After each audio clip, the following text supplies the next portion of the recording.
কিছু কিছু রেসিপি আছে যেগুলো সাধারণ হলেও খেতে কিন্তু অসাধারণ হয়। ঠিক তেমনি বাঁশপাতা শুটকি দিয়ে ঝাল ঝাল সবজির একটা রেসিপি আপনি যত খাবেন ততই খেতে ইচ্ছে করবে, পেট ভরে গেলেও আপনার মন ভরবে না।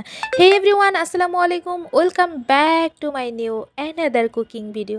আজকের পর্বে আপনাদের সাথে শেয়ার করব সবজি দিয়ে বাঁশপাতা শুটকির খুব মজার একটা রেসিপি। এটা আমার মোস্ট ডিমান্ডিং একটা রেসিপি। আপনারা যারা শুটকি পছন্দ করেন এবং ঝাল পছন্দ করেন, শুধুমাত্র তাদের জন্য এই রেসিপিটা। তো চলেন মূল ভিডিওতে চলে যাই। তো প্রথমত চুলায় আমি একটা হাঁড়ি বসিয়ে দিয়েছি, যেটাতে আমি রান্না করব। এখানে সয়াবিন তেল আর আস্ত কিছু জিরা দিয়েছি।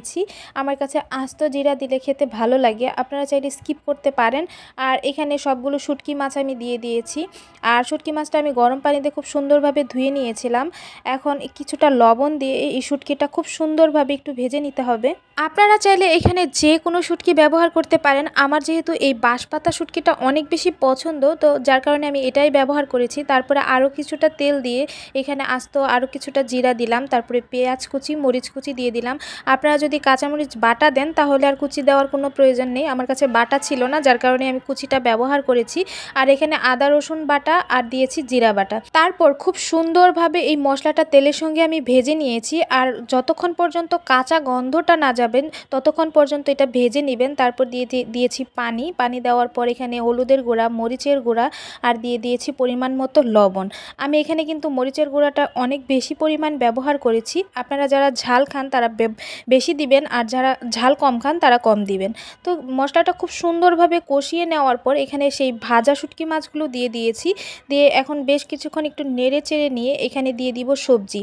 আমি এখানে সিম, আলু আর দিয়েছি টমেটো দিয়ে খুব সুন্দরভাবে এই মশলার সঙ্গে শুটকির সঙ্গে সব মিক্সড করে ফেলবো। সবজি দেওয়ার পর যেহেতু একটু পানি উঠবে, যার কারণে এই মশলার সঙ্গে সবজিটা খুব সুন্দরভাবে একটু বেশ কিছুক্ষণ রান্না করে নিব। আমি ঢাকনা দিয়ে ঢেকে দিয়েছি। তো এই পর্যায়ে দেখতে পাচ্ছেন আরও কিছুটা পানি রয়ে গিয়েছে। আর এই মশলাটা এর সঙ্গে সবজিটা যত ভাজা ভাজা করবেন তরকারির টেস্টটা তত বেশি ভালো আসে। তো এই পর্যায়ে দেখতে পাচ্ছেন যে একদমই পানি শুকিয়ে গিয়েছে। এখানে আমি পানি ব্যবহার করব এখন। আপনি ঝোল কী পরিমাণ খাবেন, কী পরিমাণ রাখবেন সেই পরিমাণে দিয়ে দিবেন। আমি যেহেতু একটু ঝোল বেশি বেশি খাবো, যার কারণে একটু ঝোলের পরিমাণটা বেশি দিয়েছি। আর আবার অনেকেই আছে যে একদম শুকিয়ে ফেলে ঝোল, তাহলে ঝোলের পরিমাণটা আর একটু কমিয়ে দিবেন। এখন জাস্ট ঢাকনা দিয়ে ঢেকে দিয়েছি, আর কোনো কাজ নেই। কিছুক্ষণ পর পর একটু জাস্ট নেড়ে চেড়ে দিবেন, আর কোনো কাজ নেই। এই তো এইখানে দেখতে পাচ্ছেন আরও কিছুটা হবে, তো যার কারণে আমি আবারও ঢাকনা দিয়ে ঢেকে দিয়েছিলাম। তো এই পর্যায়ে প্রায় হয়ে এসেছে 80% কি 85%-এর মতো হয়ে গেছে আমার রান্না। তো এখন আমি এই ধনিয়া পাতা দিয়ে জাস্ট আরও কিছুক্ষণের জন্য ঢেকে রাখবো।